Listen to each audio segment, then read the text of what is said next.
I rise on a point of personal and collective privilege matapos ako tawagin ni Executive Ralph Recto na baliw.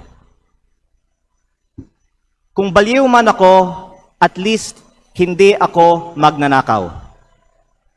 Tila affected si Recto sa mga post ko tungkol sa kanya at si Congressman Edwin Garjola. At mabuti kung magpaliwanag na lang siya tungkol dito.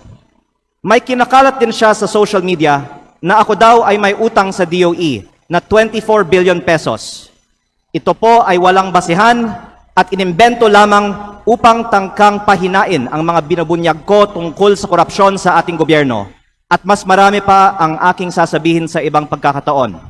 Nagsimula lang itong mga atake sa akin nang sinimulan kong imbestigahan ang DPWH sa Batangas at ang mga kumpanyang konektado kay Congressman Edwin Garjola at naging Executive Secretary si Ralph Recto. Marami rin ang nagsabi na ang pagbunyag ko nito ay hindi aking kapaki-pakinabang. Ngunit hindi ito para sa sarili ko, ito ay bahagi ng aking tungkulin bilang mangbabatas at kinatawan ng unang distrito ng Batangas.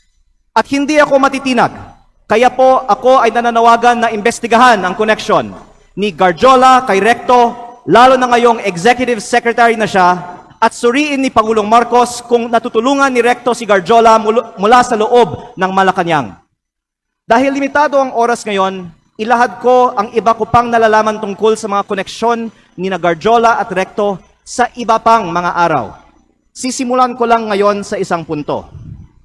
Ayon sa aking tansya at pananiliksik, mahigit 1 billion pesos ang ginastos ni Congressman Edwin Garjola para kay Vilma Santos Recto at Lucky Manzano sa iba pa nilang mga kandidato at sa sarili niya bilang first nominee ng CWS party list sa 2025 elections. Sa aking distrito, ang tansya ko ay 150 million. At ayon sa ibang mga politiko, gumastos sila ng 200 o 300 million sa kanilang distrito.